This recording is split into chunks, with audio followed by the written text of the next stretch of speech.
kemana, Mi? Lo harus rapi dong, kan mau ibadah.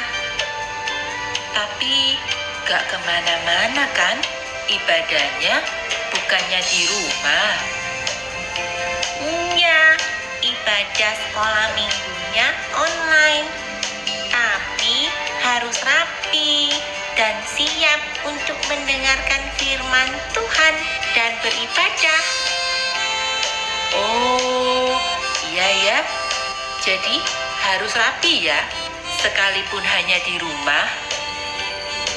Oh, pakai bajunya juga sopan ya. Oh, duduknya juga harus yang benar ya. Oh, kok terus sih? Gak boleh sambil tiduran ya? Enggak. Gak boleh sambil makan ya? Enggak. Gak boleh sambil mainan ya? Enggak. Kok sekarang jadi enggak terus nih? Emang enggak boleh. Kan kata Lause, kita ibadah itu kepada Tuhan.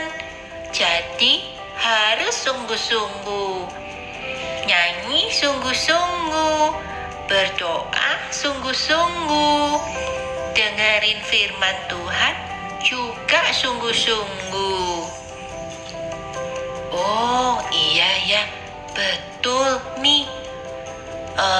Kita berarti sekarang sudah siap ya untuk ibadah? Siap.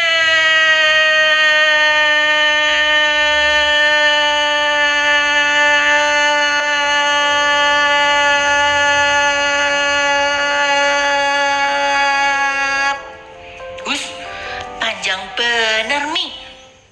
Ada satu yang belum, Mi. Kita berdoa dulu dong sebelum mendengarkan firman Tuhan. Oh, iya. Lupa. Sekarang kita doa dulu yuk.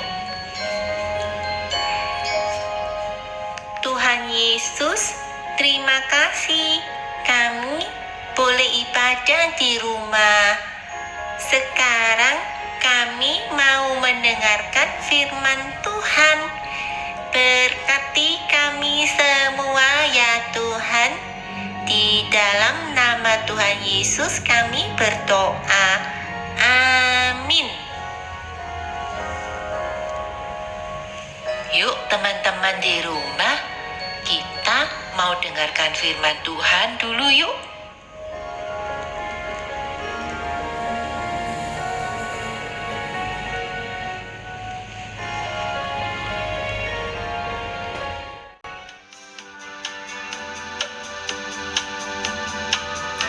Adik-adik, kisah kita di kitab Kejadian pada pagi ini menceritakan bahwa pada waktu itu manusia semakin hari semakin berdosa.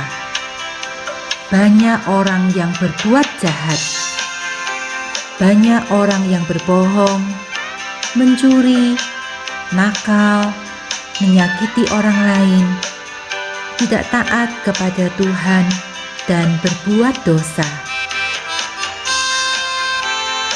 Tuhan menghukum dunia dengan mendatangkan hujan lebat dan banjir. Hanya satu keluarga yang diselamatkan oleh Tuhan, yaitu keluarga dari Nabi Nuh. Tuhan menyuruh Nuh untuk membuat sebuah kapal yang sangat besar. Ya, sebuah bahtera. Bapak Nuh dan istrinya mempunyai 3 orang anak, yaitu Sem, Ham, dan Yafet. Bapak Nuh dan anak-anaknya membuat bahtera yang sangat besar itu dengan ukuran yang sudah Tuhan berikan. Setelah bahtera itu selesai dan jadi, Masuklah Nuh dan istri serta ketiga anaknya dan ketiga menantunya. Tuhan juga menyuruh Nuh membawa serta binatang dan hewan-hewan berbagai jenis sepasang untuk dimasukkan ke dalam bahtera. Kemudian datanglah air bah dan hujan lebat selama 40 hari memenuhi bumi. Bumi pun penuh dengan banjir. Pak Nuh dan keluarganya beserta binatang-binatang yang ada di dalam bahtera semuanya aman dan selamat. Setelah 40 hari, bahtera itu pun berhenti di pegunungan Ararat, dan air bah perlahan-lahan surut. Bapak Nuh melepaskan burung untuk melihat apakah airnya sudah berkurang dan tidak banjir lagi. Pada waktu bumi kembali kering dan tanah sudah terlihat, Bapak Nuh dan seluruh keluarganya beserta semua binatang keluar dari dalam bahtera. Tuhan memberikan pelangi sebagai tanda bahwa Tuhan tidak akan menghukum manusia lagi dengan air bah. Nah, adik-adik, Tuhan sangat mengasihi Nuh yang taat kepada perintahnya. Tuhan menyelamatkan Nuh dan seisi rumahnya. Seperti Tuhan menolong Nuh dan keluarganya, Tuhan pun selalu menolong kita dan keluarga kita dari bahaya. Kita mau patuh kepada Tuhan, menaati semua perintahnya seperti Nabi Nuh. Nah, adik-adik, mari kita berdoa. Tuhan, terima kasih untuk firman Tuhan pagi ini. Kami anak-anak-Mu mengucap syukur karena Tuhan selalu menolong kami di setiap saat. Kami mau menjadi seperti Nabi Nuh yang selalu taat melakukan perintah Tuhan. Terima kasih Tuhan, hanya di dalam nama Tuhan Yesus Kristus kami sudah berdoa dan mengucap syukur. Amin.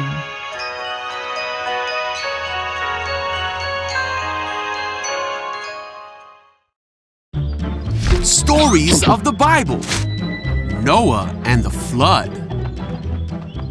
This is Noah. Hey! Noah was a good man who tried to do the right thing. Yeah! But in the time when Noah lived, he was the only man on earth who was doing the right thing. All the other people on earth were doing evil things and hurting each other. This made God very sad. So God said that he was going to send a flood to the earth that would destroy every living thing on earth because he was sorry he ever made them. But God decided to save Noah and his family. God told Noah to build a boat and fill it with 2 of every kind of animal and bird. Colors, birds, moss, okay, all here. Noah did just that, and then Noah and his whole family boarded the boat and waited for the flood to come. The rain fell hard for 40 days and 40 nights. Whoa! Water covered the whole earth, and the boat floated safely on the surface.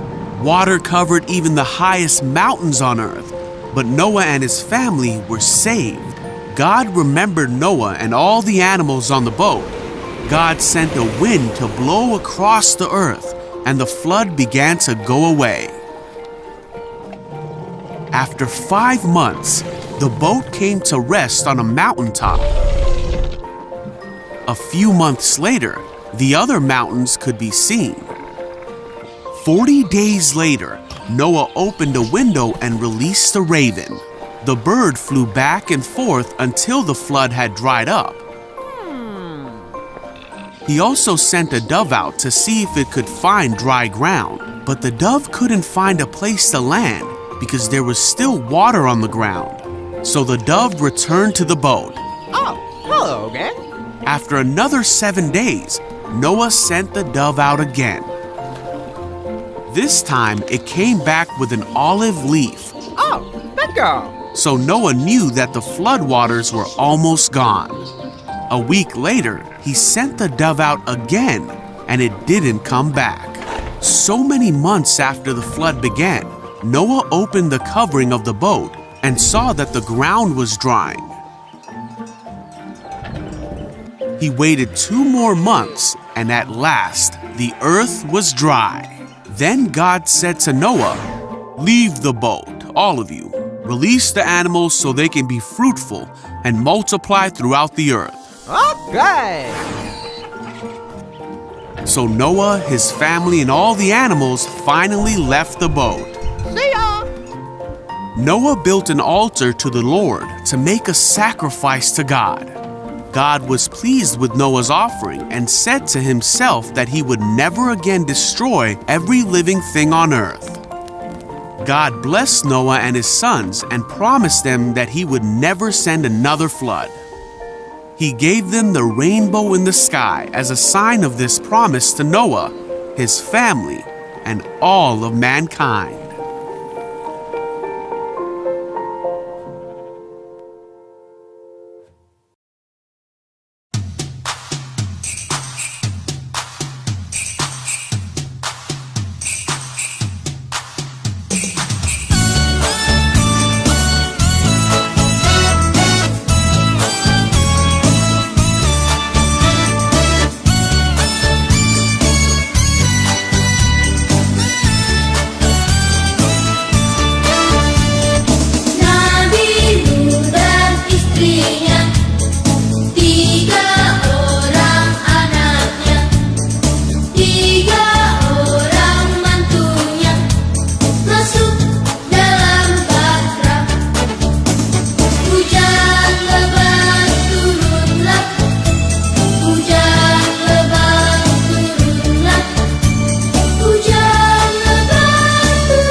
Hujan